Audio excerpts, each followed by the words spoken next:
And thanks for having me tonight. As you said, I'm Dr. Shasta Henderson. I'm excited to be here tonight to talk to you about IlluminOss as an adjunct for treating periprosthetic fractures. I currently practice in Charleston, South Carolina at Trident Medical Center. So my objectives for the talk are to explore the novelty of IlluminOss, discuss some of my patient selection process, review some intraoperative techniques through a case-based learning, and then highlight some benefits I think IlluminOss is unique and that they offer post-operatively. So I'm sure most of you have heard about IlluminOss already, but for those of you who are new to it and want to know, what the big deal is, well, it's minimally invasive, or I like to say appropriately invasive, and allows an option for us to increase interosseous supplemental fixation. It's radiolucent, and it's simple in terms of its technique, and ease of use allows for short operative time.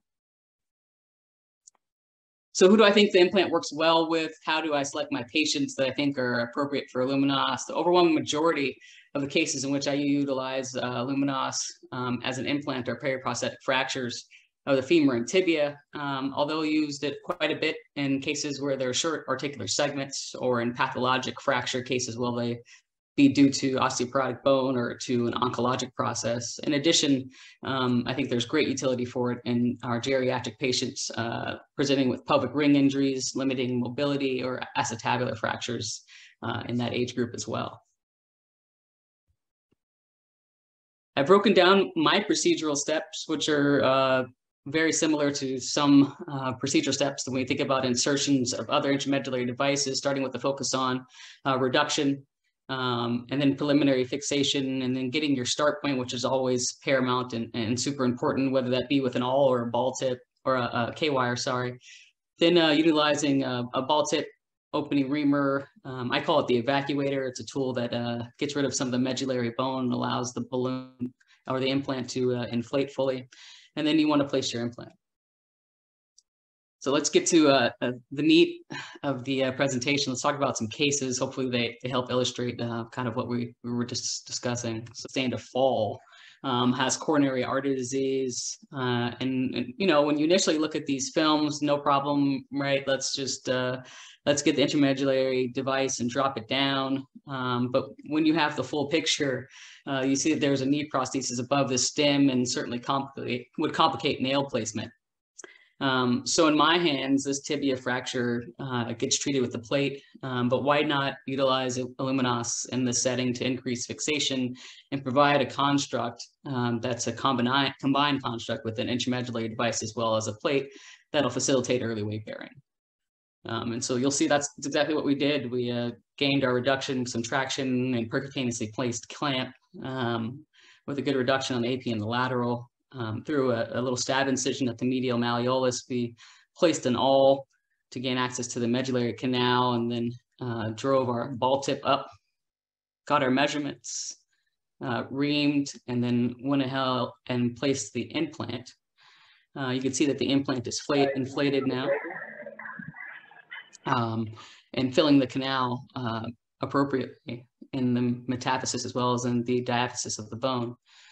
Now, in this case, I wanted additional fixation. I actually placed an additional implant in the fibula to provide additional fixation for this patient, as I wanted her to be able to weight bear immediately.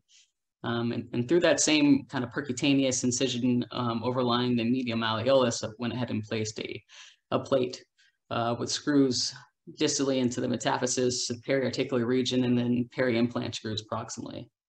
And so this patient was weight bearing, is tolerated immediately, and here she is 6 weeks post-op, healing well with some callus laid down. We can go on. Slipped and fell at the golf course, so pretty active 77-year-old, has this laterally based distal femur fracture, no relevant past medical history. And in this case, I wanted to use IlluminOss as an adjunct to allow for full weight bearing again. As this patient obviously was very active, still playing, golf regularly at 77, and through a percutaneously placed, not periarticular clamp, but a collinear clamp, went ahead and achieved reduction.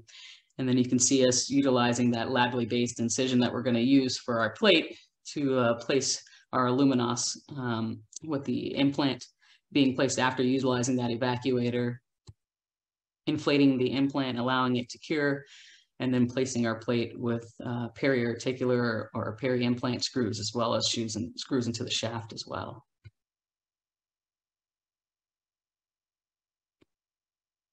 And here this patient is at 2 months. Again, we let them weight bear immediately after the surgery. All right. This is our knees and an obvious history of total shoulder arthroplasty that subsequently required revision, which explains the stem. And now a status post fall with a distal humerus fracture. Now, this was a pretty frail elderly patient who utilized a walker for mobilization. And so the goal was to provide her with a construct that she would immediately be able to weight bear on. And certainly, traditionally, I haven't allowed patients to go right to the walker with plate fixation.